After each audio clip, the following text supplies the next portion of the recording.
This is FanStream Sports.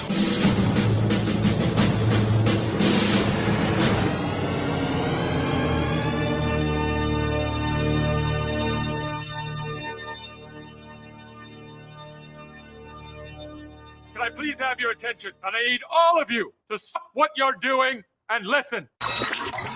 The following program is recommended for mature individuals and may contain material unsuitable for morons, cretins, and dishwipes. If you are a moron, please turn off your radio, because we don't need any more stupid, narrow-minded, pencil-neck geeks who would know the First Amendment if it came up and bit them on the butt. Thank you. Yes! Here we go! I guess I want to take this opportunity to tell you a little bit about my pants.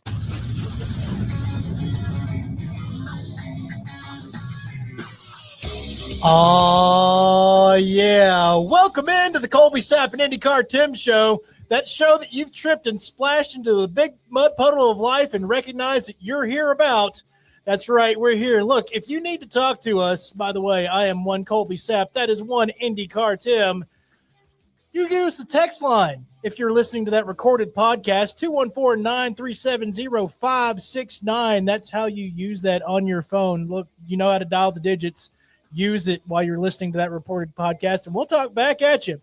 If you're here with us live right now, then comment down below, like or heart or, do the thing. Do the thing on whatever app you are. Star it. I don't know if that's part of the apps that we're on. Maybe you star it. Should be. Starfish it? Yes. Yes, starfish your phone as we talk about things. Might have done that before. Yeah, that's I never want to use your phone ever. Going ever. button, Colby? No. Look, we've got a great show for you guys tonight. And we've got the staples, the good, bad, and ugly, the mystery shotgun, the news and notes. We have all that. Plus, we may get into a little bit of hockey talk as we're excited that I'm excited. Canada. That again, Canada doesn't have the cup, which makes me at least feel partially better. I understand the hatred. I'm an American. So? Tim? Florida's not? Yeah, it is. It's America's wang. It's literally quoted in the News and Notes Gospel as being the penis of America. Look, we're going to get into this later, but I'll just tell you right now, as a hockey fan, as an NHL fan, I cannot ever condone the way Florida Panthers play hockey. It is not NHL hockey. They should not have won the cup. They cheated, and the league let them get away with it because of who their assistant GM is. That's all I'll say. Okay, well, is no better team to, quote, cheat against than a team from Canada. By the way, they would have cremated the Dallas Stars. They probably would have swept the Dallas Stars in the final. Especially if they were shooting the way they were shooting. Yes. That's and cheating the way they were cheating. Well, win's a win. Stupid Florida Panthers. You ain't cheating, you ain't I throw up trying. a little in my mouth every time I say their name. Well, at least they're not Edmonton. Colby, have you ever seen Smokey and the Bandit? Yes. As a kind of a rhetorical question. Right. Colby, have you ever sat down and watched Smokey and the Bandit with your kids? I have not. I had the pleasure of doing that for Father's Day. Okay. With two of my six that I know of. Mm-hmm. As the two youngest, Eli and Parker, aged 16 and 14, well, very close to being 17 and 14, wanted to hang out for Father's Day. They wanted to go do stuff. And, of course, me taking myself out for Father's Day usually involves money. Right. So I was like, well, let's just do something here at the house. So, we grilled out. And I'm thinking, and they're always asking me about movies and stuff that I watched as a kid, so they said, well, Dad, why don't you show us one of the movies that you liked as a kid? And I'm like, man, where do I go from here? Like, my first thought, because I've seen it about 10 times in the last 2 months, was The Final Countdown. Okay. Which is one of my all-time favorite movies. I watched it umpteenth time with my dad on TV back in the 80s. Right.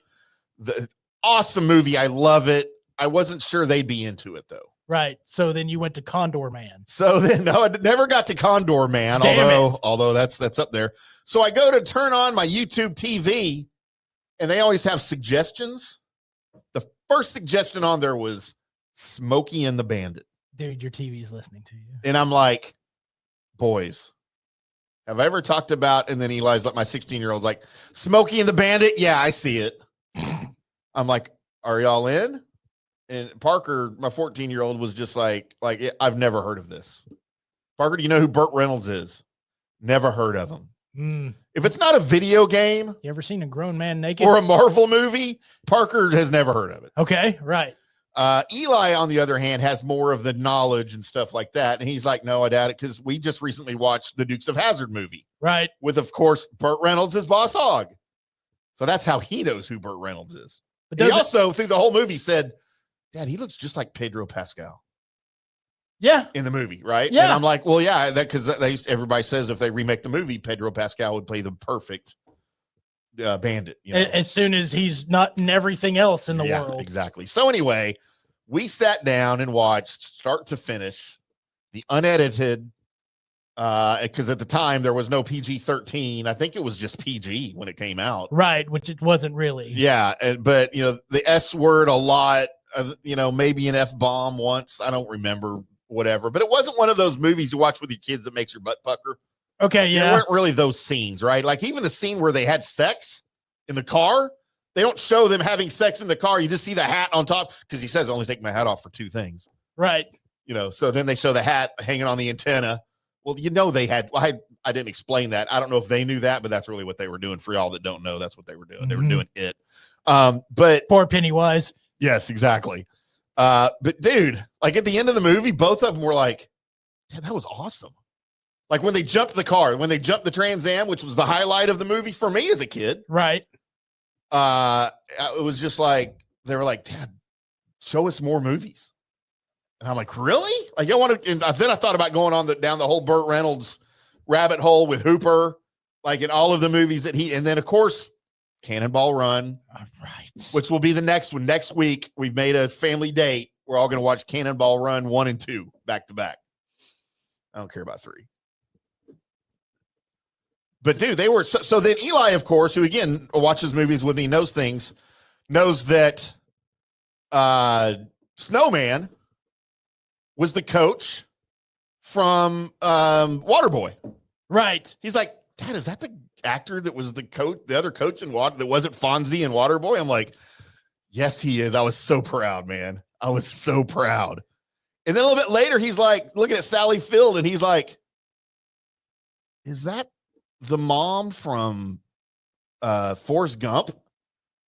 And I'm like, yep, sure is. Yep. Like, I'm like, wow. I didn't think that's where he would be going with it. I thought he would go with an Aunt May because she did play an Aunt May. Yep. And then he went back to that, which I was like, maybe, like, I don't know that Aunt May very well, but I looked it up. I'm like, yeah, he went both of those places. So again, Eli pays attention to shit. So I got to watch out sometimes what I'm letting him watch. Right. But that was my Father's Day, Colby, and happy Father's Day to you, by the way. I haven't seen you or talked to you since then. Yes. Same to you. Same to you on the happy Father's Day. Yes. You know what? You did give me one of the greater gifts in pre-show as you coined the phrase, the WNBA train. Yeah. That's happening. By the way, at the start of this, all the way back to even the Drunk Sports podcast, did you think that during the opening segment of a show that there would be time, in fact, you requesting time once we started talking about it, to have a conversation about the WNBA? Colby, when this thing was still called the Drunk Sports Podcast, back before you were a part of it, right?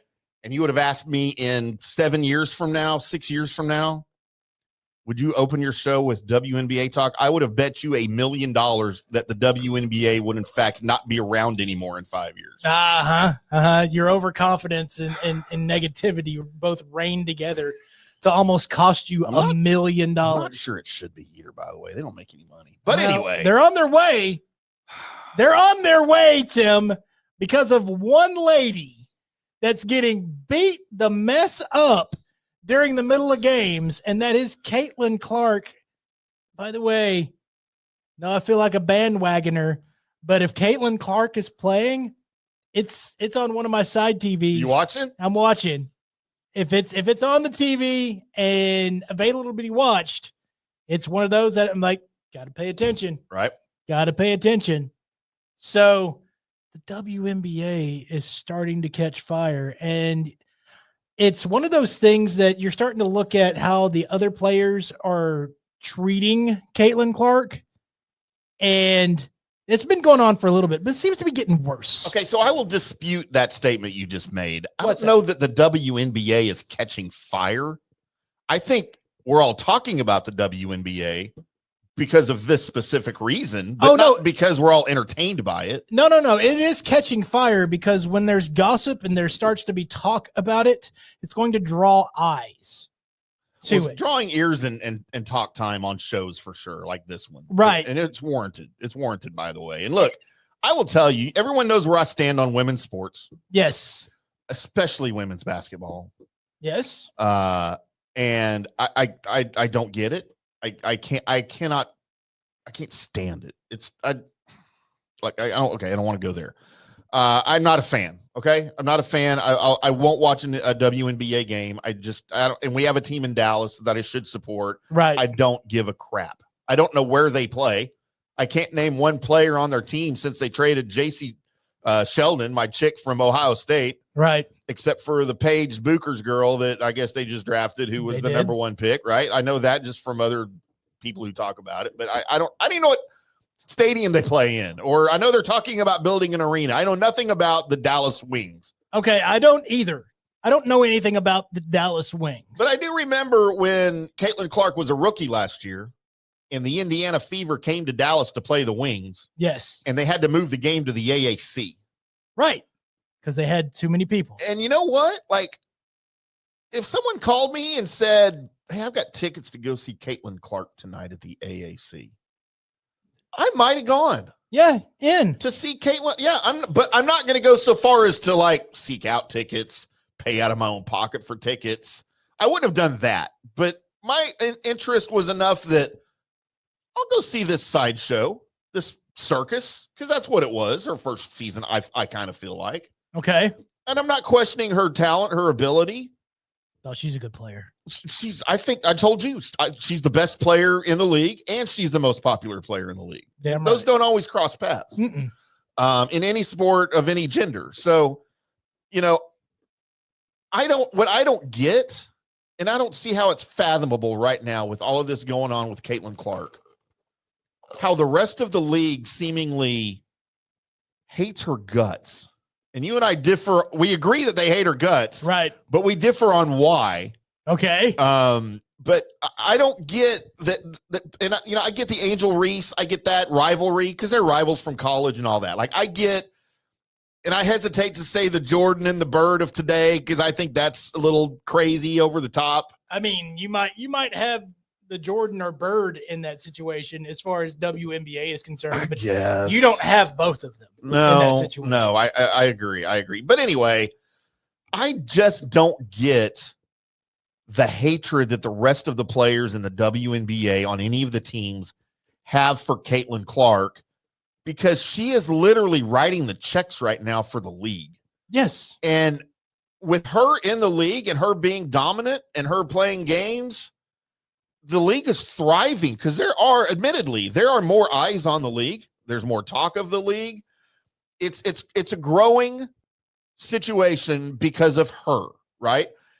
So the only sports correlation that I can think of is if you're a golf fan and you go back to when Tiger Woods first burst onto the scene. Mm-hmm. Okay, golf was already popular. It wasn't a dying sport. It wasn't unpopular, right? No. It was already doing pretty well. Tiger Woods comes along and puts it so far over the top that everybody's now making 4 times more, 5 times more money than they were on the tour before. Right. Can you imagine now? And I know he got a little bit of racism stuff happening, but it wasn't on a wide scale. No, because they kept that under wraps because, media. Because he was good. But can you imagine every player turning their back on Tiger Woods at that point, in 2000 when he's winning 27 tournaments a year and crap like that, and then turning their back on the guy that's literally raising their paychecks? Well, that's what Caitlin Clark is doing in the WNBA to all of these girls. They're literally paying their bills. She's paying their bills, She's giving them raises. She's increasing the value of the teams, increasing the value of the league. Yet everyone who is benefiting from it the most wants her out. And I don't understand that. Like I can't wrap my head around that. It does not compute, right? Syntax error. I don't get it. And in my opinion, it's kind of a racial thing. But I said it's because she's white and straight. Mm-mm. You disagree? No, it's because bitches being bitches. It's just bitches for you. Yeah, it doesn't matter. It doesn't matter your creed, your the color of your skin. All that doesn't matter. What matters is that, and I've seen this, and I'm sorry if I'm lumping every female into a group, but when you guys get into a group, if somebody starts to rise head and shoulders above the rest of the group and starts maybe leaving a few behind, like junior high, when you were going through that and the first chick to get boobs, what happens? She starts losing some of her friends. Right. Because a little bit of jealousy sinks in. She starts getting more looks. Now, the realization that, hey, if you just stood next to her and be friends with her, then you would end up with more guys coming after you, because once they realize they had no shot with whoever, then you're next in line. But that's not how it works. It works with the jealousy part kicks in. Jealous of the abilities. And you have a couple of people that end up being jealous, and that's different. But when it starts as a almost like there was always like one chick that like everybody hated that was in a particular group. She'd have a couple of friends, but then like, oh, what are you doing going over there with Gina? That skank. It always happened with, sorry, Gina, I had to throw you out there. I do love bitches talk with Colby, by the way. This is fun. And it does, again, this isn't something that's that's based on sexuality or based on anything else. It's just kind of how it deals with, like, dudes, we end up picking our alpha, right? If you're not picking your alpha, then guess what? You're an alpha. But you'll pick somebody to go hang out with because you're kind of over there in a group. If you see the guy over by himself and slowly people start trickling over to him, then that's the new alpha of the group. That's kind of how dudes work. Yep. Doesn't work that way with women. No. They don't have an alpha. They have the group and then they have the alpha, but it doesn't work as in we're going to follow this bitch. It works, we're going to hate this bitch. Right. That's how that works. It's a reverse on it. So that's what's happening in the WNBA. Sorry to get really old school with the talking, because this is not any base human psychology. This is just what I've noticed. Yeah. Like you find this is just culture. This is just how it happens. Once a lady elevates herself and moves up, she starts losing some of her friends. Yeah. They start being friends over here, and she'll get more friends that are like, no. We're going to defend her, right? She'll get more of those, but there'll be more people that are willing to team with the we're against her than for her section. Sure.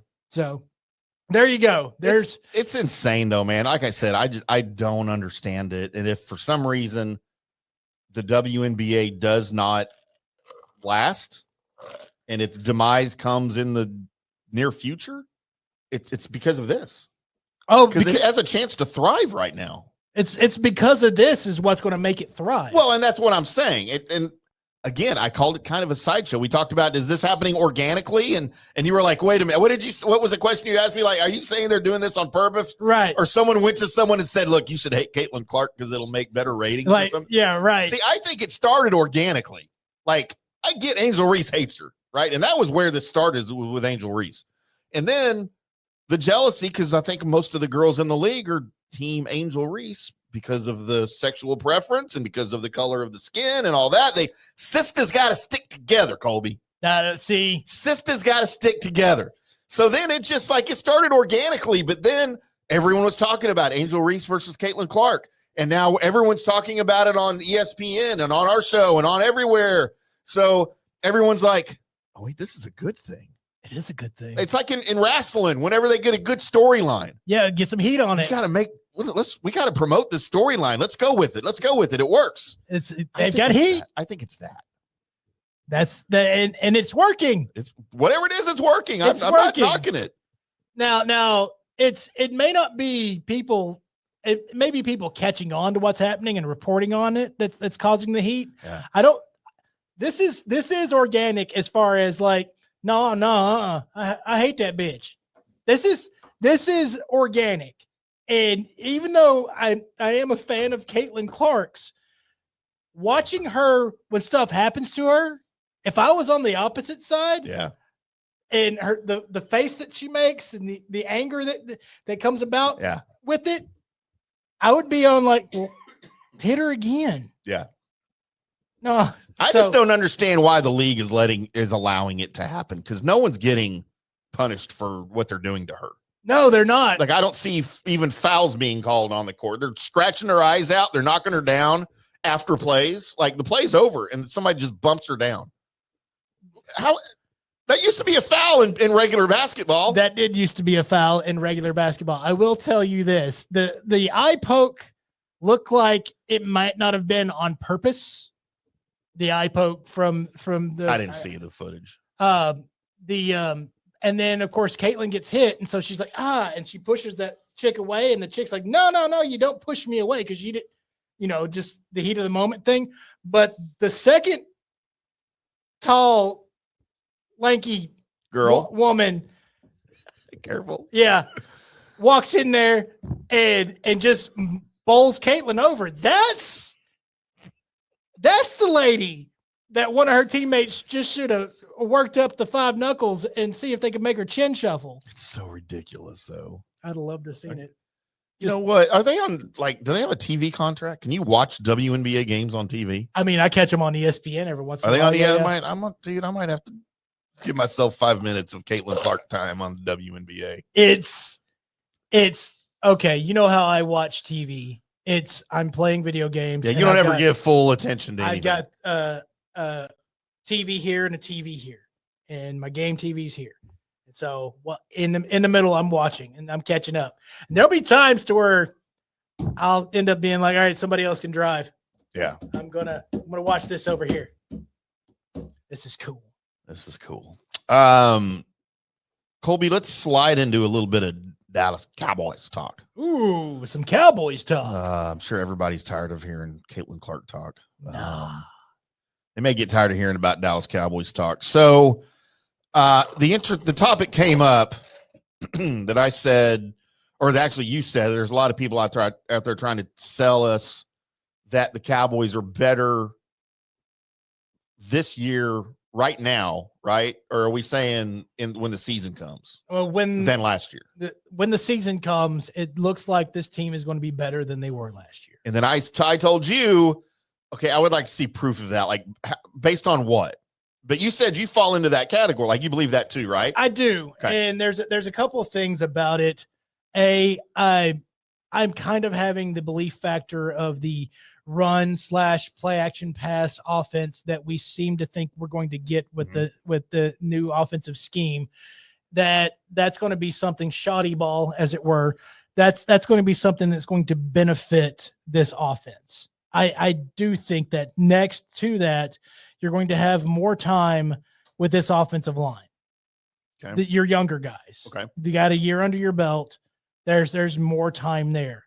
I never thought that any of the runs designed, except for a few times, by Coach McCarthy, I never thought any of them were good. I thought they were just halfback dives, basic. There's no movement to them whatsoever. There's no trickery. There was barely any counters run, except for a couple of times, to where I was like, well, they don't know where the running back's going, so that's cool. Like, it all set up to where you knew where the running back was going. And if your offensive line is young and having a little bit of trouble making holes, and then telling the defense where your running back's going, it's not going to turn out great. Right. You're just not going to be able to make holes if you're telegraphing where the running back's going. So that, in consideration of what you have offensively isn't really changed that much, but I think some of your guys, as far as rookies, are going to step up a little better. And let's be honest, if Dak Prescott is healthy, they're going to be better than they were last year offensively. I mean, health is everything for everyone on this team. Correct. And last year we didn't have health, but I still think there were a lot of deficiencies on this roster aside from health issues. The running back room. Right. I don't know that we're better in the running back room. I'd like to hope that we are. I watched Jaden Blue play at Texas. Right. Is he going to be a good? I have no idea what he's going to do in the NFL. But I do know they shouldn't be relying on him for a huge number of carries. They shouldn't be. He should be I would love to see him out there as a change of pace back if give my druthers because of his speed and what he can do out in the passing lanes. Right. I would love to see that out of Blue, but using him more as your main back, I don't understand it. Yeah. But it is better than what we had. I mean, is it? I think it is. I mean, they signed Javonte Williams. I'm not sold on Javonte. Not sold on Javonte Williams. Miles, I think, to me, Miles Sanders was used to be really good. Does he have anything left? Well, probably not, because they didn't even want him in Carolina anymore. Correct. Then you got Jaden Blue. You still got Deuce Vaughn.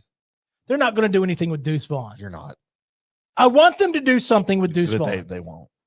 They won't. But they're not. Is your wide receiver room better than last year? The way that the ineptitude to getting Cooks the ball. Yeah. That was head scratching. That was very head scratching. So whether it was he fell off or you just couldn't design plays for him or whatever it was, offensively, I would love to see them use more Turpin. If you're going to have passing game, yeah. And if you're going to need that deep threat, then send his ass out there. He can get deep. He's shown it to you in game footage that he can get deep. Right. So just use that more to clear the safeties out. And if they don't go back there, throw it to it. It's pretty simple. And I'm not sold on George Pickens. I've explained my thoughts and feelings about George Pickens after covering him the last 2 years in Pittsburgh. I agree with everything that you say about Pickens. But we're hearing things, and you should hear this, and I don't know why you would hear otherwise. He's got a new attitude. It's a new location. It's a new area. It's a new team, new friends, new teammates, new uniform, new colors, new stadium, new workout room. It's a new era for George Pickens. And you know what? I hope to God that is correct. And I've never seen the new era thing work. But I haven't either. I've never seen that work. When you got a troubled guy, right? He's a troubled guy. He might act like the re-engaged girlfriend, right? Where you stepped away because there was problems, and then you go back and they try and do everything, but then they just fall back into what they are and what they do, and that's what they are and what. There's no problem with it. It just didn't, just doesn't match, right? Yeah. Well, it's the same here. I would imagine he would fall back into that. And again, if George Pickens plays like I think he can with his talent, because I think he's tremendously talented, right? Then I think we have something here. But you're still really only too deep at wide receiver, because I have zero faith in Jalen Tolbert. Other than Kevontae Turpin, but again, he's more of your kick returner, is kind of what I say you don't want him to be, right? But I say use him more. I do too. I just don't know that they will. Jonathan Mingo is a big bag of nothing. We gave up a 4th round pick for him. Used to be the drummer for the Beatles. He's Jonathan Mingo's star. Mm-hmm. Paris Campbell, Trayshawn Holden, Josh Kelly, and Jalen Marino Cropper. Woo! That wide receiver room will not strike fear into defenses anywhere. No. At tight end, I've said multiple times the last couple of years, Jake Ferguson might be my favorite Cowboy. Right. I just don't know if after injuries he's got anything left. And they did not go out and address that this offseason. They did not. The other tight ends in that room aren't bad, guys. Luke Schoonmaker? Not bad. Brevin Spann-Ford, Hey, man, when you got 3 names. and John Stevens Jr. 3 names. Look at that. They're gonna go out there and try and assassinate somebody. I have never been a believer in Luke Schoonmaker. I didn't like the pick. I've never liked anything he's done on the field. The other 2 guys will never see playing time. No, and it's now going to be Schoon and Ferguson. And now we look at Dalton Schultz down in Houston making Pro Bowls, and you gave up Dalton Schultz for Jake Ferguson. You did. And you know what? I didn't disagree with that at the time. I still don't. I'd love to have Dalton Schultz in this offense. Well, of course, I love Schultz, but if you're talking about where your money's going, and you realize that you have another person that you feel is just as good as Schultz and Jason Ferguson, then that's the proper move to make. That it just is. I didn't want to see Schultz go, but if you can't pay everybody and you've got Ferguson on his way to becoming that blanket for Dak Prescott, and you're like, okay, let's go ahead and let Schultz go now instead of paying him money again. Right. And that's what happened. I think you should have stuck him out one more contract, even for on a 2-year deal, just to make sure what you had in Ferguson. And had you done that, he would not have been on the field when he got hurt 2 years ago. Right. He wouldn't suffer that injury, but he might have suffered a different one. You never know. It's not what I'm saying. But what I'm saying is I like our tight end room better 3 years ago than I like it now. But as far as having, you may say only 1, I kind of say 2 respectable tight ends in there. I'm not saying Pro Bowl. I'm not saying anything like that. But you're carrying 2 respectable tight ends. And for this offense to what I think is going to be responsible for is to not do the put us up 40 points like we used to expect out of the Dallas Cowboys. But hey, go put us up 27. Go put us up 24. And if you can do that, I think this team now with a different defensive mindset that I really like what's going on defensively, you've got the stars. Now, if you can just reinvigorate them into believing what's going on, I think you can get a good defense out of this crew. And this is a thing that tendency to happen in pretty much all NFL teams. Your defense will be ranked really high. And like the next season, you'll be ranked really low. And then it keeps going like that. That's this last year's top defensive team may not be this year's top defensive team because it just fluctuates and it's all on how many points you allow. And it's a little bit of luck involved and everything else.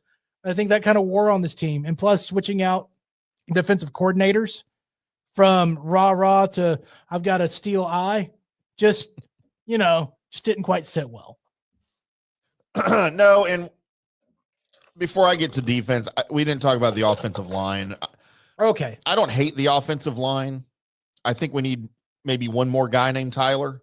Right. To make it all fluid here. But you got Tyler Guyton, Tyler Smith, Cooper Beebe, Tyler Booker, and Terrence Steele. Terrence Steele's washed. He's out. We got nobody to play right tackle. Cooper Beebe needs to have a good season, and he might. Tyler Smith, the best player on the offensive line, and it almost pains me to say that, but he's okay. Everybody, I think I'm not as high on him as a lot of people are. I still need to see some progression from him. And then Tyler Guyton, I don't think we have any clue what we have in Tyler Guyton because he was so bad last year. Again, neither one of your tackles is worth a darn. I don't know if I can go quite that far. I mean, yes, did I not like a lot of things that I saw on film from Guyton? Yeah, but I think a lot of that was growing pains and him just not knowing or feeling or knowing what to do in a certain situation and doing it are two different things. Right. And being at the speed of the NFL, it changes it up. So I think we're going to see a better Guyton. I think we're going to see a better Smith. I know we're going to see a better Cooper Beebe. Those I have. You're going to need to replace Terrence Steele, but I think that's your weak link on the offensive line. All right. And I have issues on defense. I know we added Dante Fowler Jr. back, which I think is a great move. Still don't believe in Mozzie Smith. I love Osa. Parsons is Parsons. I think the linebacker core needs some help, especially if Sam Williams is going to continue to be hurt. Marshawn Nealand, Damone Clark. You got a lot of guys with some really bad injury histories here. And they have Jack Sanborn written in here as your middle linebacker, starting middle linebacker. And then, of course, we have Overshone. Hopefully he'll come back. Right. Need that. Morris Leofau, just a lot of injury questions in the linebacker core. If everybody's healthy, I think it's okay. I like it better than I like our corner situation, where I think Trayvon Diggs is done. Woo. I think he's done. He's cooked. He's washed. Look for Trayvon Diggs to be your right corner starting the season. But I don't think he lasts there unless he has a complete resurgence after the injury. I don't see him lasting. And I think they may try to move him. I mean, that could be the case. It is also something on resurgence of confidence, time healing wounds. I mean, that's confidence is what he didn't have going out there last season. Right. He just didn't. The reckless abandon that he played, his first couple of years with, where he's just, I'm going to go get this football. His confidence was through the roof. Yep. And I think it took a shot on, because one of the things you want to be confident on with is your leg's going to be there when you go to step on it, right? Or you step with it. And that's going to take some time. I think him coming back off of that is just more responsible of a sports psychologist than anybody else in that organization. And I think that's a possibility that you could be right.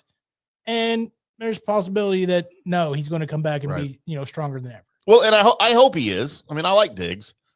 I think some of that confidence, a lot of that confidence or lack thereof, is because of the injury, right? Like he just doesn't have the physical ability to play catch up and debate like he did before, right? I just think with the injury, he can't play 5-6 yards off a guy to bait a throw from the quarterback and then have the makeup speed to get to the ball to bat it away or make an interception. He probably is not going to have that physical ability anymore. And unfortunately, I don't know that he's able to play any other way, because that's all he's ever known. And, he started out as a wide receiver. Right. And that's one of the reasons Saban moved him to corner, is because he had that closing speed. But if he doesn't have the closing speed anymore, is he that great of a corner? I'm not saying he's not. I just don't know. To me, it's a big question mark. And then Colby, maybe the biggest question mark on the entire roster. Mm-hmm. I don't know how we get through the season with this. Trent Sieg at long snapper. What are we going to do? Jesus Christ. What are you doing, Jerry Jones? I mean, remember when we used to really care about the long snapper? Did, and it was a big deal. It's like, what are you doing? Yeah. Long snapper. Our teams were so good that the long snapper was where our focus was at. Sometimes we were worried about the long snapper. Right. But then there was one year that all our fears were realized when we had a long snapper that couldn't long snap. And we were beside ourselves as Cowboys fans. Oh, and you're not supposed to know the long snapper's name. No, you're not. We knew the long snapper's name. We knew the backup long snapper's name.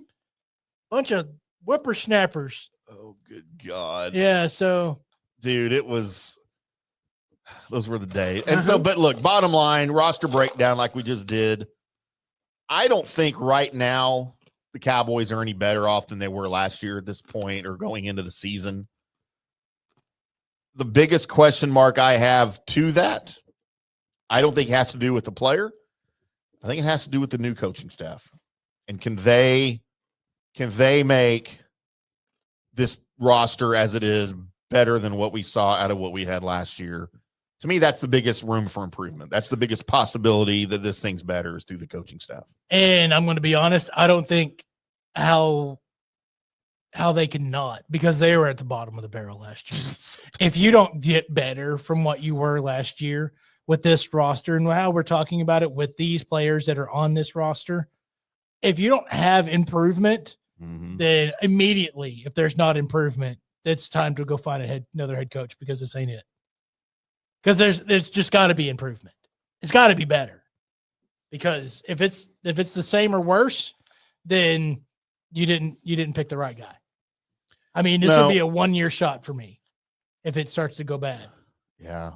Yeah. I mean, how long is the leash for for Brian Schottenheimer. I don't know. I mean, if you start off 0-4, then I might be down there. Well, you know what I think we see first is a coordinator change on either side of the ball. Right. I think they'll go with that before they oust Brian Schottenheimer. But I don't know. Colby, you want to do a break or you want to get into some NHL finals really quick? We can do a break because we need to get into a little bit of good, bad, and ugly. Yeah. I mean, sure. Our run sheet's a mess right now, so we can literally do anything we want at any point. So coming up next, we got the good, the bad, and the ugly, and a mystery shotgun, followed by probably some news and notes. We're just going to scatter barrel at you until we stop talking and end this show. That's all coming up on the Colby, Sapp, and IndyCarTim show. Hi, golfers. IndyCarTim here. I want to talk to you a little bit about Golf Central Magazine. It's not just a golf magazine. It's the magazine for everything. Turf, travel, philanthropy, and lifestyle. Head over to golfcentralmag.com and check out the latest issue. Some of the regular features in Golf Central Magazine: the Golf Bachelorette of the Month, the Golf Bachelor of the Month, the Golf Cart Girl of the Month, Golf History, Grip It and Sip It. So head over to golfcentralmag.com. It's free. It's the magazine for everything: turf, travel, philanthropy, and lifestyle. Golf Central Magazine at golfcentralmag.com. We'll see you there. today's show is brought to you by Tomstown, a premier craft distillery based in Kansas City, Missouri. Discover their award-winning lineup, including double oaked bourbon, botanical gin, and double grain vodka. Named the best craft vodka by the readers of USA Today. Available for online delivery in 40 states. Visit toms-town.com or their Kansas City distillery to explore more. Elevate your game with Tomstown, where history meets innovation. Please enjoy responsibly. Hello, folks. Let's talk a little bit about turf life. And what is turf life? It's pretty much if your life involves turf in any way, shape, or form, you live the turf life. Go ahead and brand yourself with the turf life. Maybe a back window decal, maybe a hat. You know where you can get those kinds of things? To showcase that your life revolves around sports and or anything that involves sports. If it's a sports business or sports education or just your enjoyment of the outdoors, head over to turflifeclub.com. Become a turf head. Join the club today. You can do that by going to that said website that I just told you to go to. You can snag your window decal like I was talking about, or any of your other turf life accessories. Show everybody that you live the turf life, and we'll see you there over there at that turflifeclub.com. Orion Golf Management Solutions. Orion Management Solutions has tailored its service packages just like it tailors its approach to customers. Some owners need more supervision, while others need periodic assessment of their short-term and long-term strategies and programs. Orion can be called in to develop a business plan with the existing staff, or we can assist with the daily management of a facility or event. Either way, we make sure the client is satisfied and understands the direction the facility needs to go in order to achieve the owner's goals. Orion Management Solutions can help with owner assistance service solutions, daily course management, business plan development, monthly operations, or as-needed consulting services. Whatever your need, Orion Golf Management Solutions can help. Check out oriongolf.com. JP here for the Jeeves Law Group and my man Scott Jeeves. If you're going to hire an attorney, do you want some guy looking for a quick settlement and a quick buck, or do you want an attorney with some chops? Scott is a board-certified civil trial lawyer and a certified circuit court mediator. Been practicing in the Tampa Bay area for over 30 years. He is a peer-reviewed AV preeminent rated civil trial lawyer. They just don't hand out those classifications. He's been the lead class action counsel on many complex consumer protection cases and has handled hundreds of serious personal injury cases. He's dedicated his career to protecting injured victims and is committed to vigorously representing you. We're local, we're trusted, and we get results. Personal injury and personal attention. Call for a free case evaluation. That's 888-9-JEEVES. That's 888-9-JEEVES. The Jeeves Law Group. Let's go. Right now, back to the show on FanStream Sports. Welcome back to the Colby, Sapp, and IndyCarTim show. It's hard to talk without a microphone on. It is. Probably have to turn that volume up. All the way up. Do you need more? Do you need more? No, I'm good. I just noticed. I will give you more, Colby. Welcome back to the Colby, Sapp, and IndyCarTim show. It is a wacky Wednesday as we shift around the run sheet and sort of fly by the seat of our pants. Thankfully, my pants are on right now. Thank God. Thankfully for Colby. Because that was an option for me earlier, by the way. Pants off? To not have them on. I was seriously considering it. But then I was gonna have to take my shoes off, and there's a lot of work, and I have to bend over, and I don't really bend over very well. You don't have to bend over with your pants off. Wait, you're saying you have to bend over to take your pants off? Take my shoes off. Okay. Which isn't even really true because they slip on and off. Right. I usually big toe it. Do you? My shoes. I can't big toe. I can't do that. Shoes come off. I'm not good at toes stuff. I don't like toes. Actually, I could do big toe with my boots too. By the way, Colby, I meant to tell you, I was very proud of myself on the JP Peterson show this morning because JP made reference to. So it was funny. He rearranged the studio there in Tampa, and he has like a fan blowing on him because we never had a lot of airflow in that studio. Right. So we had a wide studio shot because we had just kind of fixed cameras and stuff for that. And he was pointing out on the air his fan. He goes, "This is my only fan." And it was a joke. And I'm like, "Oh, that's pretty funny, you know?" And he goes, why don't we have OnlyFans? And I'm like, well, I have an OnlyFans. You know, I get chicks that want to watch me blow dry my beard all the time, you know? So there's some freaks out there. And then, so he brought up the girl who makes millions of dollars on OnlyFans by farting into jars and selling them. Okay. And I said, "Oh, JP, do you know what we have audio of?" He's like, "What's that?" I said, "We have audio of a chick farting in a jar." And I went, and he died. He's like, "What is that really?" I said, "It's a chick farting in a pot, but it sounds like a jar." Mm-hmm. And he goes, and I played it over. He's like, "No, what is that really?" He goes, "That's just a fart." And I said, "No, a regular fart sounds like this." See the difference? There's a little echo. And dude, he's like, I know. He's like, "I'm speechless. I don't even know what to think. What the hell do we have that on the board for?" And I said, "For moments like this." That's right. Or just the fact that one News and Notes story had a story about a lady that was on roller skates too in the garage. And she just skating at you, looking cute, and then picks up a big soup pot and just, as her butt swings across the camera, just lets it go. Dude, we laughed. And I had to pull the audio because might have pulled some other things too. Watching that video, you were out. You're like, "No, I don't care how hot the chick is. I'm out." And I was like, I might be more attracted than ever before. No. As soon as you gas blasted a stainless steel soup pot while on rollerblades, I'm out. Dude, you know what we should do? Okay, so we'll take the chick that farts in the jar and sends them to people. Uh-huh. We'll take it a step further. We'll get a hot chick to fart in a stock pot, and then we'll cook soup in it and send it to people. Call it. What are we going to call it? We call it stink pot soup. We're going to call it butt broth. Go get your butt broth and stink pot soup on our OnlyFans. Butt drop soup. Anyway, that was my excitement this morning on the JP Peterson show as we broadcast in Tampa every weekday from 10 to noon Eastern.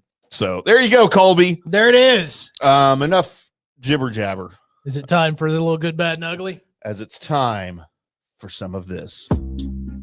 This is that music that means that this segment is the good, the bad, and the ugly. That segment where I go through all the people that were born today, and I pick out the people that are famous enough to make my list, and then I make that list and offer it up to you guys, along with me and Tim, separately deciding who is the good person, who is the bad person, and who is the ugly person. I did want to give some shout-outs here, a little bit more of a somber moment, as we did lose a fan of the show. Oh, we did. Homero Jimenez. Oh, no. Facebook. Yeah. Big metalhead. Big fan of the fan. And just a really good dude.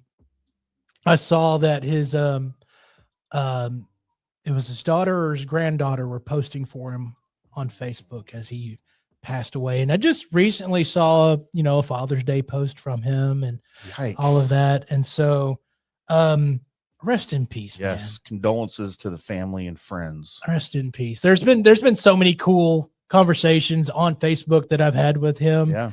And just talking about, he's into a lot of stuff that I was into. Right. And so him passing was it's kind of a shocker. kind of a shocker. What would be, like, in all seriousness, but in funniness too, for people, what would be a suitable Colby, Sapp, and IndyCarTim show, like, tribute for a listener, friend of the show family that's passed? Like, how could we pay homage to people with a funny drop, or with just, I'm thinking something comical to alleviate some of the, but suitable for the show too. Maybe we need to think about that. We do. I've been thinking about, I don't know how that would work, but we do have the Ted Nichols Payne studio in there. We do. And maybe just putting something up, their name on the wall or something along that line. Absolutely. Just let it, they were a part of this at one point, and they will be missed along that lines. But I just wanted to throw that out there.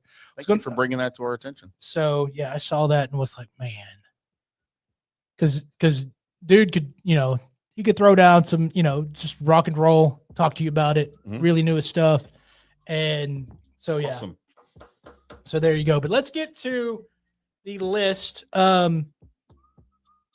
As we start off with 1988 passed away. The whole year? The whole year passed away. I thought they passed away in 1989. No, 1988. Okay. This gentleman passed away, one Bruiser Brody. Is that a wrestler? That is a wrestler. I thought that'd be a wrestler that maybe Tim would be like, I remember Bruiser. I do. I remember the name. That's, as soon as you said it, but I don't remember anything about Bruiser Brody. Bruiser Brody was your good ring worker. Okay. That would come in, and it would be like, at the time, you would have an up-and-coming star that would come in, and he would wrestle Bruiser Brody, right? Okay, I've seen pictures of him now. I remember him. So, and that's Bruiser Brody was that guy that would basically elevate people, and they would be able to run some story with Bruiser Brody, because back in the 80s, the storylines weren't too in depth. Yeah. It was just, I don't like that guy and he doesn't like me type of situation. Or if there was a storyline, it usually involved a chick. Right. Yeah. Right. So, but Bruiser Brody. What was his cause of death? Was it wrestling related? Well, he passed away in 1988. I don't remember. But it is his birthday today. Crazy. All right. So, passed away in 2020. Be one Lou Brock. Colby, Hall of Fame. Yes, the Hall of Famer Lou Brock. There's a few people that reach that Hall of Fame status in today's. He was a good, right? Yeah, of course he was a good. He's black. Thanks, Norm. Appreciate that. Huh. So there, I thought you were going to spout out some Lou Brock stats for a little bit. I saw you looking him up. I was, but it's all right. We're good. Okay. Everybody knows Lou Brock. Turning 62 years old today. And one of the guys that was on the opposing team that, even though I was a Cowboys fan, I was kind of cheering for, as long as he wasn't playing for Bruce Smith. Okay. It was that Bills team that, because you beat them twice, you kind of felt sorry, right? Yeah. You're like, crap. And I still feel sorry for that Bills team, because I liked all the guys on that team. I did. For Thurman Thomas. I thought Thurman Thomas was great. Jim Kelly, Andre Reed. Yes. Daryl Talley. Yeah, dude. Bruce Smith was the anchor of that defense, and he was so good. Mm-hmm. That team was so freaking amazing. Just not every single year to go to 4 straight. I don't care if you win them or not. The fact that you make it to 4 straight Super Bowls, right? But then you just don't get over. And think about it. The first year they went to the Super Bowl was the Giants, right? And that was the wide right Steve Christie. Yes. And so that would have been 91. Think about where the Cowboys were in 91. Watching the Bills and the Giants playing the Super Bowl, right? And it just took, 3 years, because then they lost to the Redskins the following year. Then you lose to Dallas, and then that was the 52-17. And then you lose, 30-13 or whatever the final was in the second one that you lost to them in. 4 straight NFC East teams beat you. And it's kind of why I cheer for Buffalo today a little bit, right? Like, kind of want to see them finally get over that hump. And that was one of the greatest 30 for 30s I've ever seen.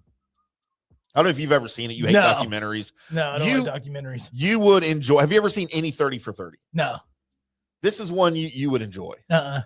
If you like that Buffalo Bills team. I'm good. Just go watch it, Colby. I'm not. Just go watch it. I'm going to spend time to watch that. Father's Day. If it's Father's Day and I'm getting my druthers on what's on TV, we might be going back to the 1984 Transformers cartoon, the movie. So, oh my God. So, like, you don't even watch old Cowboys highlights and stuff to get your sports chompers going. No. God, I don't get it. I already watched that game. And you haven't watched anything about Texas Rangers winning the 2023 World Series? No, I was there. Okay, but it was 2 years ago. It didn't make you feel so good that you want to relive it? I mean, I'll watch every once in a while you'll catch a YouTube short or something. So you're in for a short about something. Right. Like if you see a short or a TikTok of I won't like Emmitt Smith on a 40-yard touchdown in 1993, you'll watch that. Yes. And you'll go, yeah. But you don't want to watch the whole thing, no. A 30-minute documentary on how great the 94 Cowboys were. No, because all it is that same video that I just got through watching that's only spent 15 seconds of my life, and then it'll pan to somebody that I either know or don't know talking about that moment and what it meant to them. I don't get it. For like 20 minutes. It's one camera view at this one guy going, great. And then I was there and things happened. And, he was a really good guy. You're minimizing and then he did stuff. The documentary, sir. You're minimizing all of it. Documentaries are The Office without the funny. That's what they are. The Office isn't funny. No, they're The Office without the funny. The Office The Office is The Office without the funny.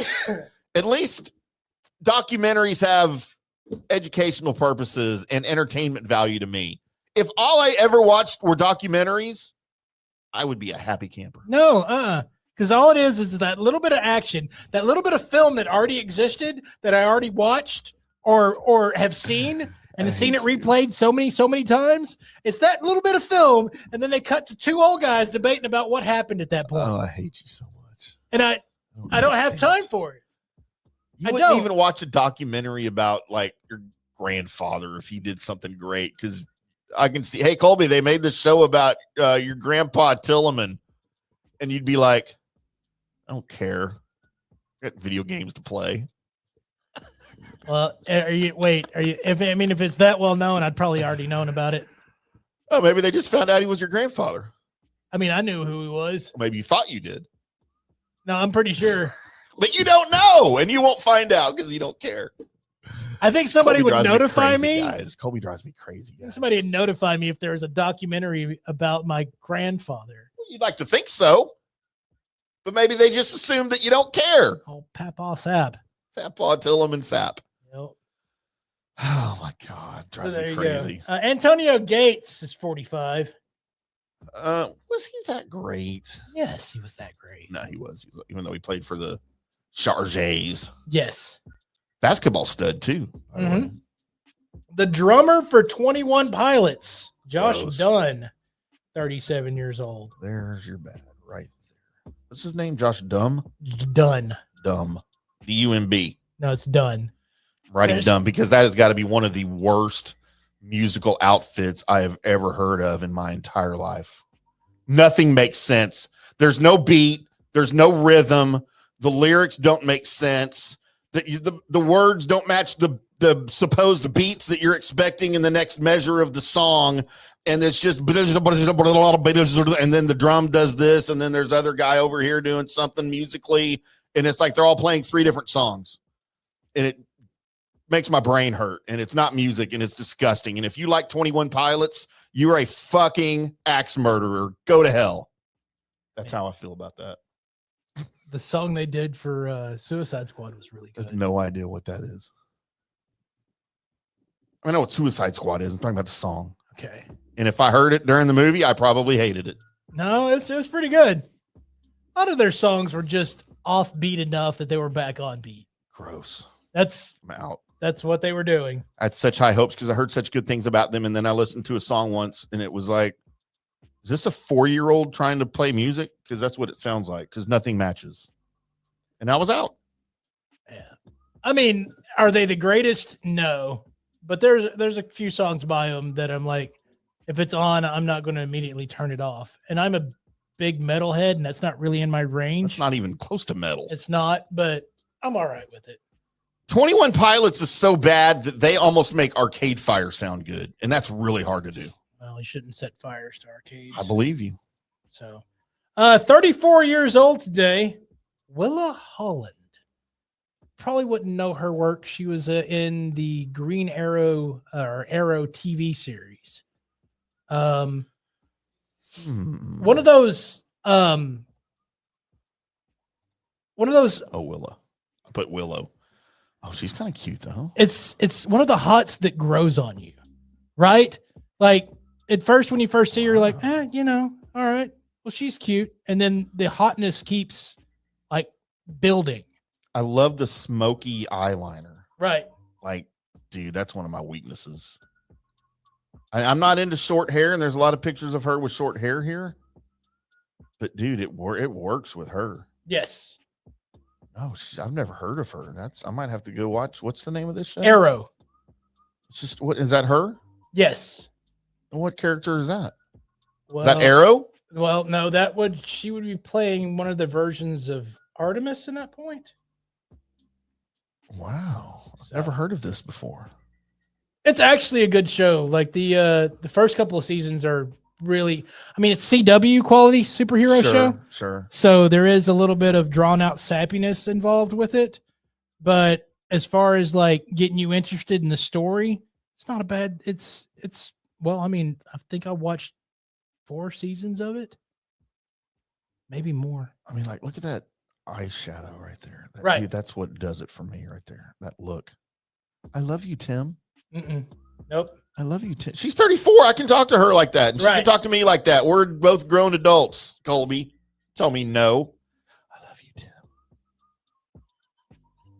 Colby, I haven't even been drinking today. I hate when I just put acronyms down because then I don't know what the acronym was for. Oh, no. You self-acronymed yourself. Yes, 34 as well. Monica Barbaro. And now I've got to look up Monica Barbaro. And why did... There we go. Monica Barbaro. As like Hanna-Barbero? She was in... What was she in? Oh, Monica Barbaro. Yes. Oh, God, she's a hot too. Holy mother of God. It's going to be a tough one. It was Top Gun. She was in the Top Gun Maverick movie. She was the daughter. So, yeah, she was a hot. At least I think that's who she was. Yeah, she played Penny Benjamin. Oh, no. She was the pilot. I didn't recognize her out of uniform, Colby, but I'd love to see her out of uniform. Dude, she's really cute when she's not, her hair slicked all back. She looks like a chick. All right, I'm in. Damn it, this is going to be a tie. I might have a tie for good, Colby. Alex Hirsch turns 40 years old today. He's the writer behind The Adventures of Flapjack. Okay. And Gravity Falls. Okay. Don't care for either one of those, but I'll respect his work. I don't hate him. I could never get into Gravity Falls. The kids watched it religiously.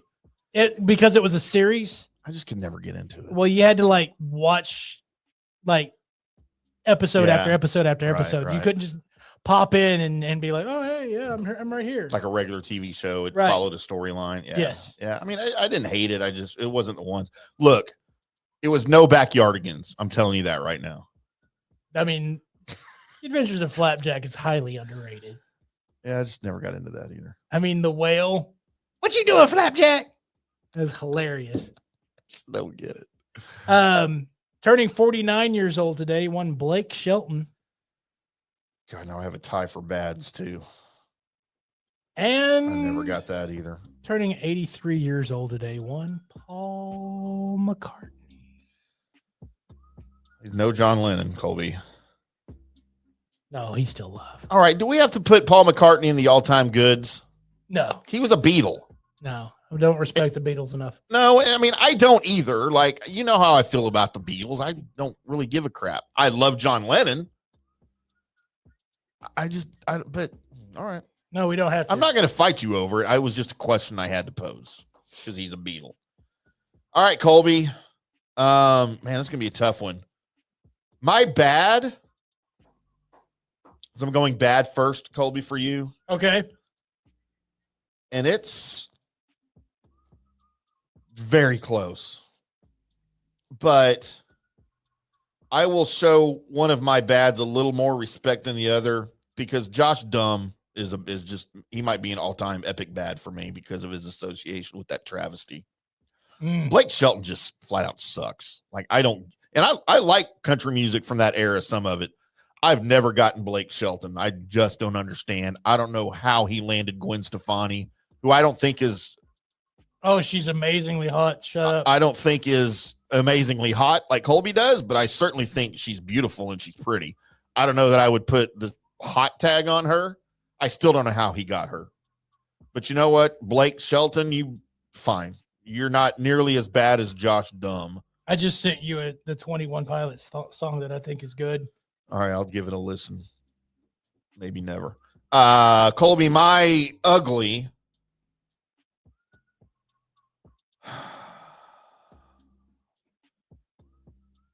I mean, I could go Blake Shelton, but he did used to have an Ulta mullet. His mullet from the 90s was pretty amazeballs. And I'm not going to disrespect Paul McCartney any more than I already do and call him an ugly. Mm-hmm. You know what, Colby? Bruce Smith was never an attractive man. Never thought he had handsome features. Okay. So, Bruce Smith, you're my ugly. And Colby, my good.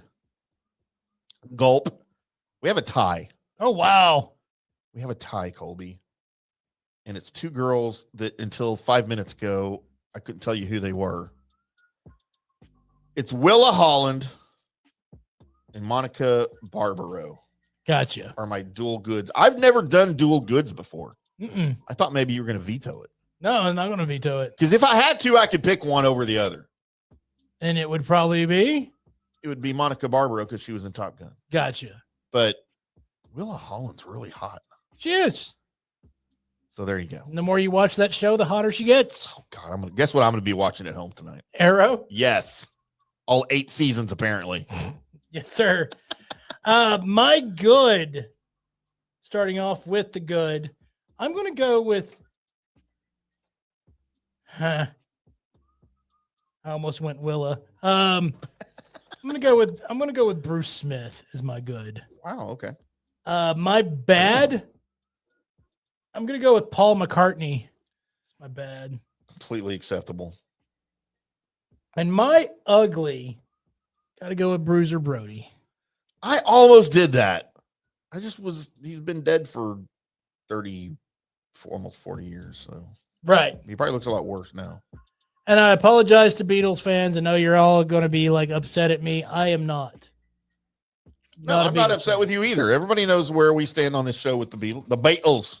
Good day, mate. I respect what they did. Yeah, I respect the position and the place they have in rock and roll history.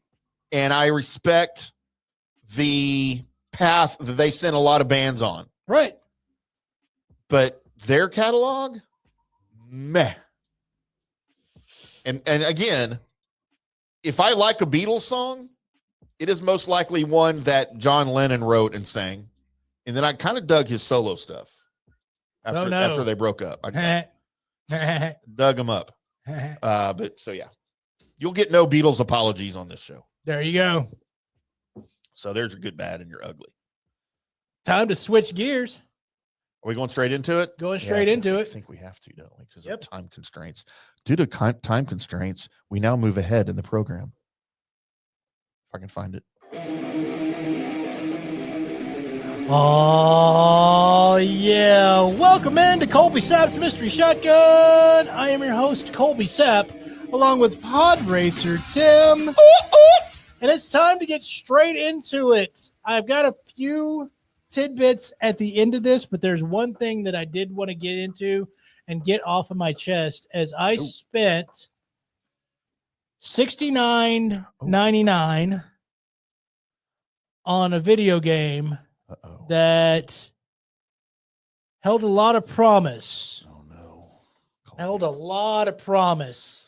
Yikes. And there was signs in the preliminaries of this And I'm talking about MindEye, by the way. Okay. There was signs for this game that coming into it, there was going to be some problems.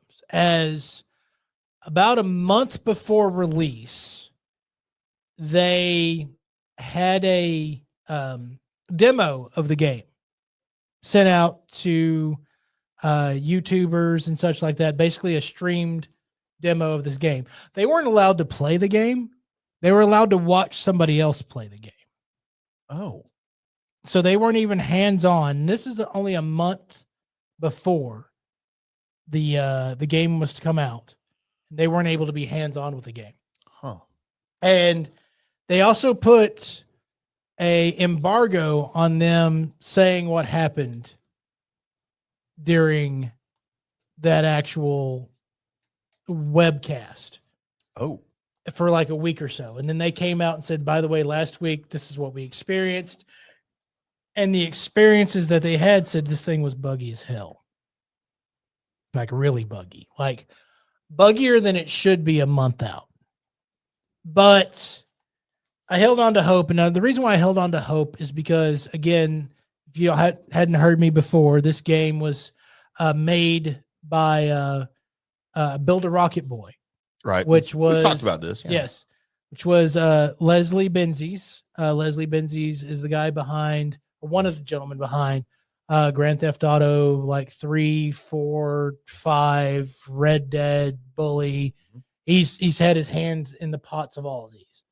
And so, and the idea behind the game was that he was going to create a game that basically would give power to the gamers to make more of the game and to make their own spot. And basically I know the Ready Player One space is kind of filled with Fortnite and Roblox and all that, but they were going to do a more adult oriented version of Ready Player One, where you weren't a blocky character or you wasn't a cartoon character. You were an actual, like, look like a Grand Theft Auto character. Right. And doing this, which really kind of piqued my interest on this style of game.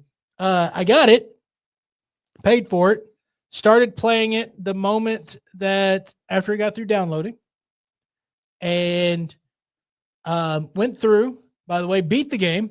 Oh, wow. In 12 hours. How much was this game? $69.99.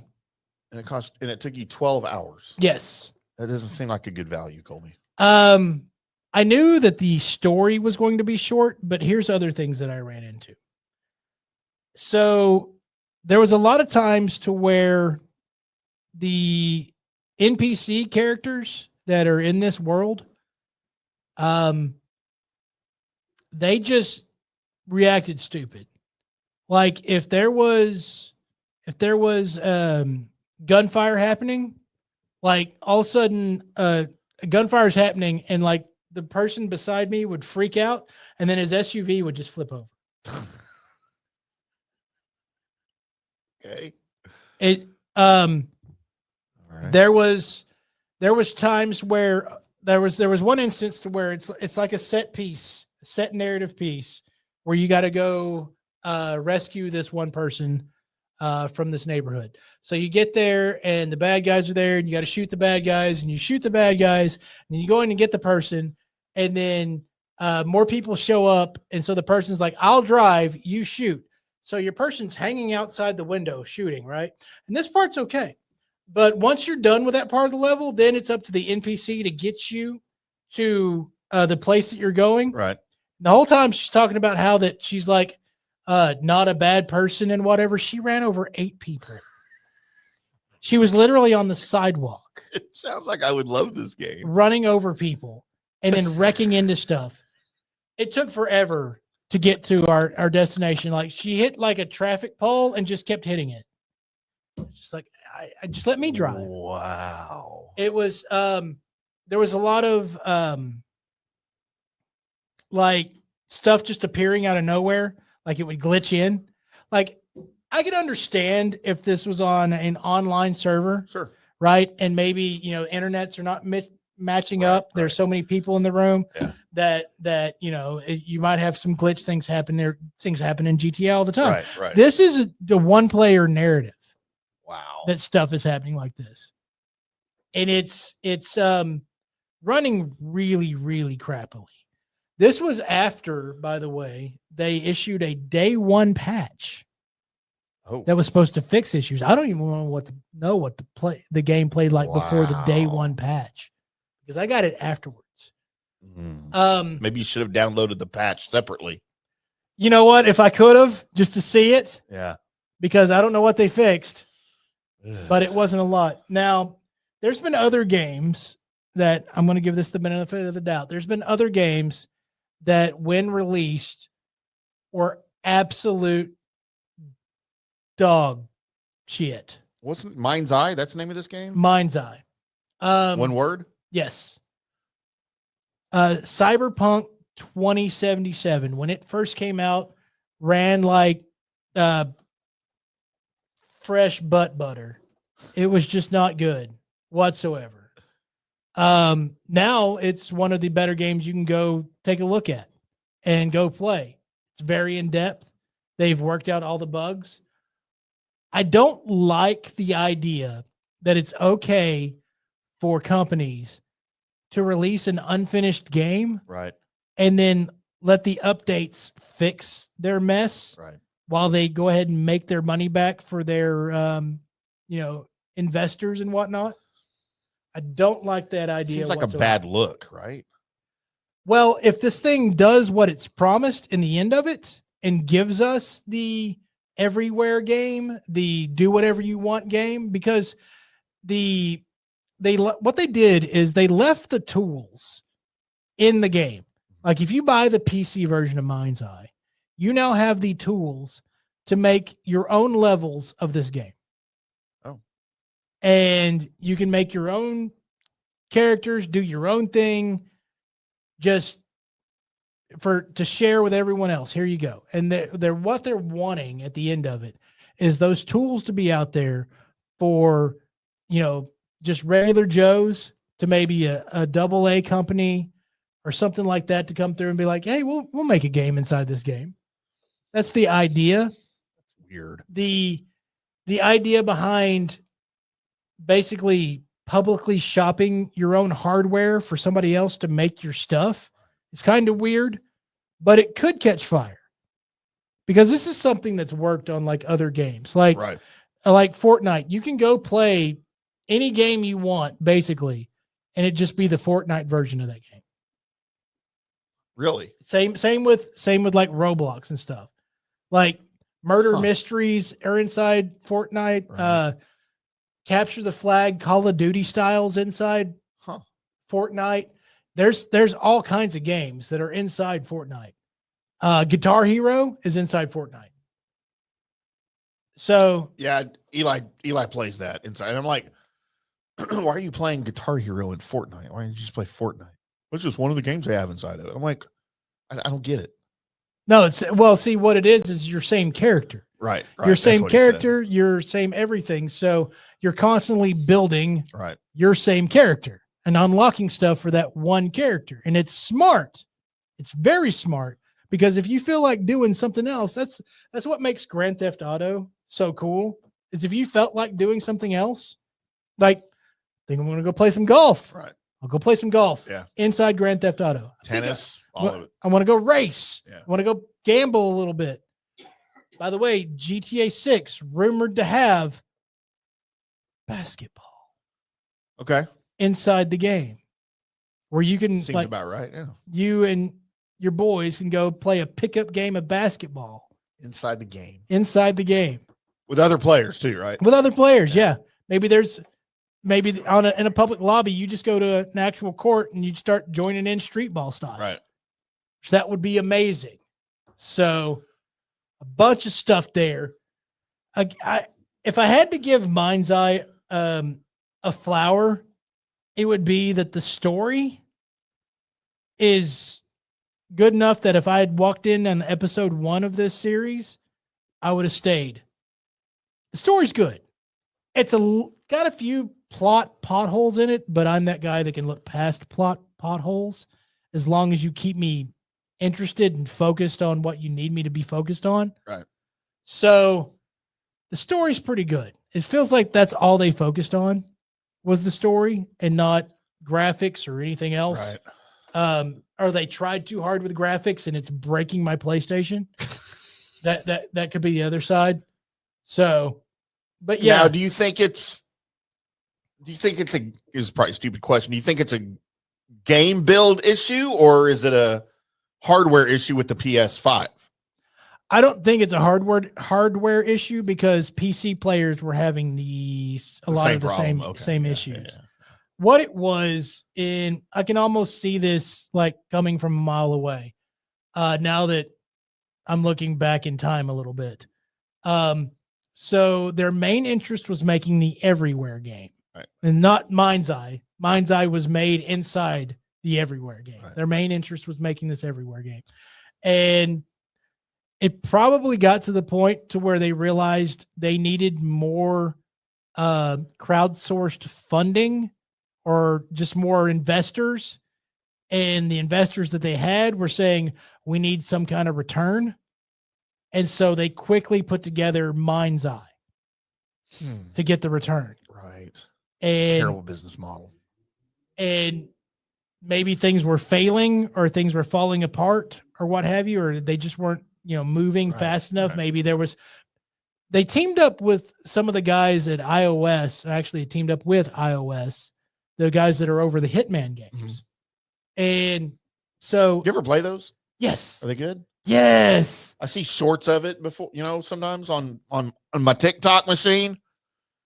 And it almost looks like I might want to dabble into that a little bit. It is. It's you got to think outside the box a lot of times on ways to kill the person you're supposed to assassinate.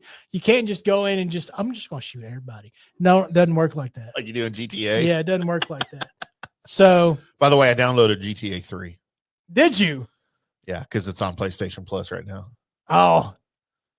I forgot how great GTA 3 was, man. And how, you know what? I was shocked. I didn't remember it being, and it's funny, I'm hearing people complain about, oh God, this is so primeval. The graphics are so bad and the gameplay is so bad. I was shocked at how smooth it was. Well, I didn't remember it being that smooth. It's going to run smooth on your PlayStation 5, sir. For sure. So, a new update came out for GTA 5. Some new things to buy, new cars to buy. We'll tell you real quick. My current feeling about the new update in the new shops, the car wash, the helicopter tours, and the weed dispensary. I think they thought GTA 6 was coming out, and they just threw something together for a summer. Throwing stuff. That's kind of what I'm thinking. Like, why are they still doing this if 6 is imminent, right? Actually, I think this wasn't planned. If I really wanted to dive into it, I think that they were thinking this was going to be the last update for GTA 5, and they're going to do a send-off. They were going to do something huge. Right. Well, now they had, we got to do something huge, and if we do something huge here, we definitely got to do something huge in December for the winter update. Right. They're like, oh, crap. It's stuck now. So they moved their something huge to the winter update. Right. Gave us this.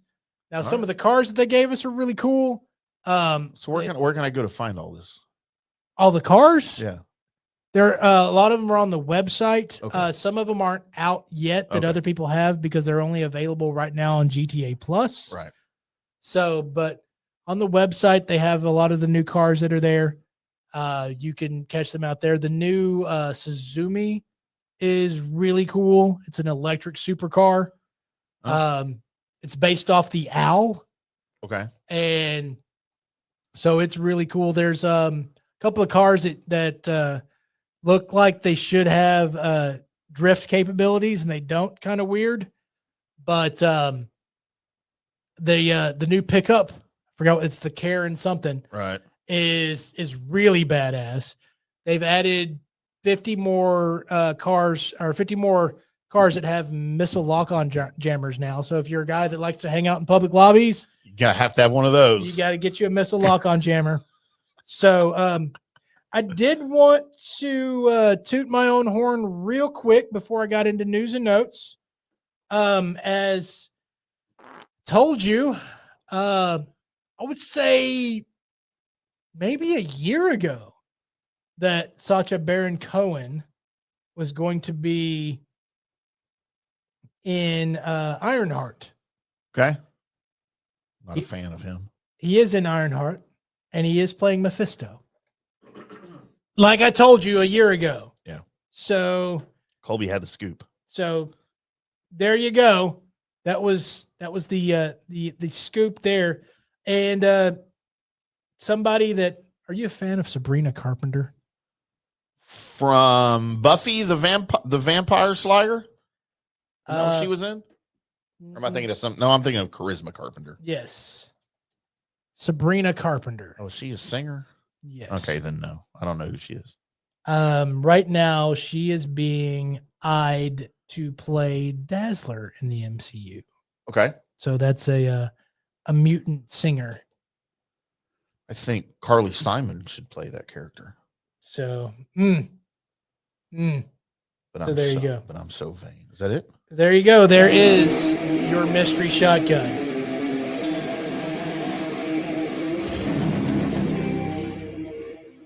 Very good, Colby. Always keeping us surprised and surprised. Yes, of sir. Anything and everything in the MCU and video games, video games. But we are not done with Colby Sapp, We are not. because Colby's going to finish the night strong here on a what do we call it? A hump day, which does not mean that we're all going to get laid. No. But Colby, I'm going to go try after we leave the show here tonight, and I will report back to you. You don't have to. I will keep you apprised of my layness situation. Mm. But first, we all have to keep up to date because it's time for this. Thank you, Tim. Thank you, me. Thank you, you, for making us sound good. News and Notes is where I search the World Wide Web for the weird. Internets. And by God, I found it. Let's go to California, where It's not. people are weirdly nice. What?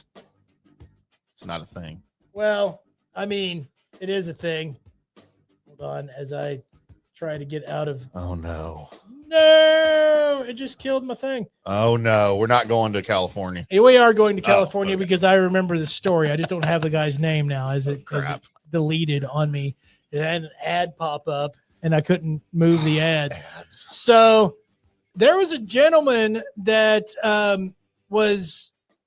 had a little bit of mental issues, In there. and he was threatening to hurt himself.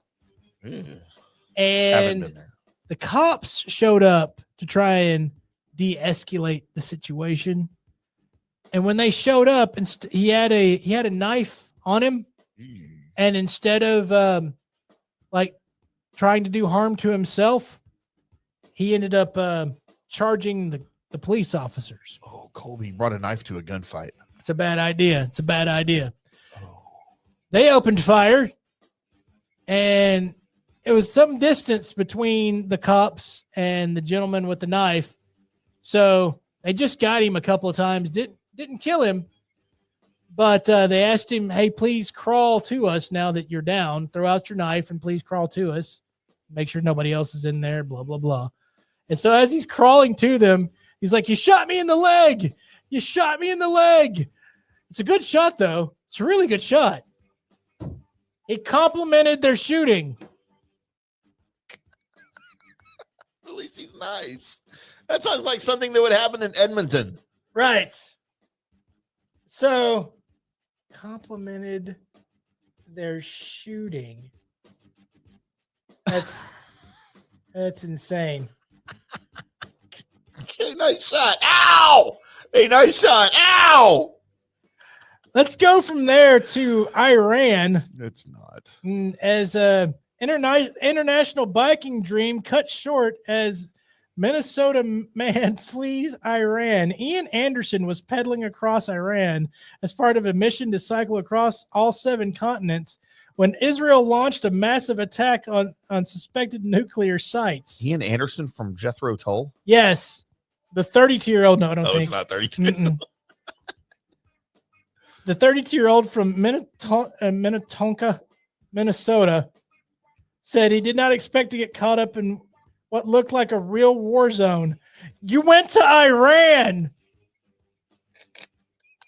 What did you expect? You went to Iran to bicycle.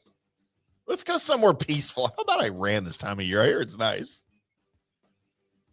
Your goal is to cycle across 7 continents. You know what? You could have picked a smaller part of that continent and just went across it. Right? Or maybe we just don't try to bicycle across a freaking continent. Sounds like a stupid idea, Colby. I mean, Did he get shot in the leg? he did not get shot Or in the did a leg. bear steal his bicycle? Yes. And it was It always goes back to the bear. unbearable. Oh, for the love of God. Get back to this here as let's go to Pierce County, Washington, as a man was taken to the hospital for mental health treatment after Pierce County deputies says he threatened his parents with a chainsaw. Deputies were called to a home on Saturday when neighbors reported seeing a man chase his father in the yard with a chainsaw. They later learned that the man got into an argument with his parents and threatened both of them with the tool. Guessing they're still talking about the chainsaw. Maybe. When deputies arrived, they tried to de-escalate the situation. The man jumped into a pond with his chainsaw, and negotiations to get him out went on for 40 minutes. Deputies were able to get him out with a beanbag gun and a lasso. Colby, they lassoed the guy with the chainsaw. This would have been better if it was in Texas. The 32-year-old was taken to the hospital for mental health services, and the family received resources. Unclear if any charges will be filed. They got him out of the pond. The man in the pond with the chainsaw. They got him out of the pond with a beanbag gun and a lasso. Was the beanbag gun to threaten him to stop bobbing around so they could get him with the lasso? Colby, there's video of this. I don't think we can put it on here, though. Probably some kind of copyright, something or another. I just don't know how to do it.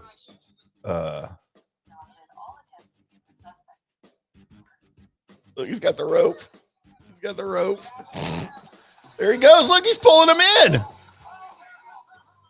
Oh, my God, dude. That's amazing. I'm going to repost this on the social media, Colby. See, we'll be looking for this on the social medias that you're obviously still following. At Colby Sapp, at IndyCarTim. Yes, doing it right now. So, at the Colby Tim Show. Let's go to Florida, where it's illegal in Florida to feed, harass, buy, sell, possess, transport, or import American alligators or their eggs without a permit. Says nothing about petting them. Tampa resident Jasmine Herron was walking her dog on June 12th when she caught sight of and video of a woman in her complex casually stroking an alligator, not a euphemism. Careful. The gator had been living in the complex retention pond for a few months, she said. Fortunately, the woman was not bitten, although in the short video, the reptile opens its mouth at her a few times. The gator's scratches are a little over a month after the woman canoeing. Oh, never mind. Sorry, it's a whole different story. So a Tampa woman is like, oh, hey, Mr. Gator, and just starts stroking its noggin. Huh. With her dog. You think the dog would be like, hey, lady, we need to get the fuck out of here. Sorry, Gerb. He's asleep. He gone. He's passed out.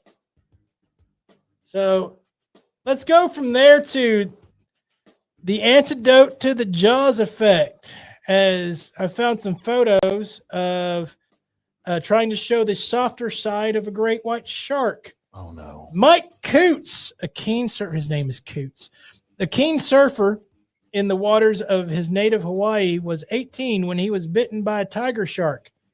It came from right underneath me and latched on, the photographer said. He's now 44. It felt a huge pressure, but no pain. It was like an out-of-body experience.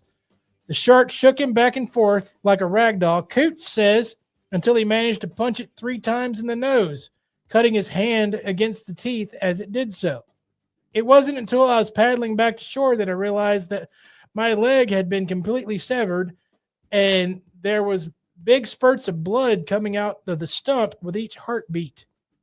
Remarkably, Coots was back in the water with a new prosthetic leg just a month later. Stupid. Now he's become an advocate to sharks. Oh my God. How do you become an advocate for sharks? He's wanting to call it the antidote to the Jaws effect and show the softer side of sharks with him swimming alongside great whites and stuff. That's not going to end well. You know what? I predict another news and note story here in the not too distant future. Man eaten by shark while advocating for shark. Yes. So bit him right in the coots. Right in the Chris Coots. So there you go. There, Mr. Coots. You dummy. Oh, dear. Dummy. And that's news and notes, everybody. Oh, dear, Colby. We always got to mix in the bear riding the bicycle that stole the bicycle from a story years ago. It always comes back to the bear on the bicycle, as most news and note stories do. I'm IndyCarTim. That is Colby Sapp.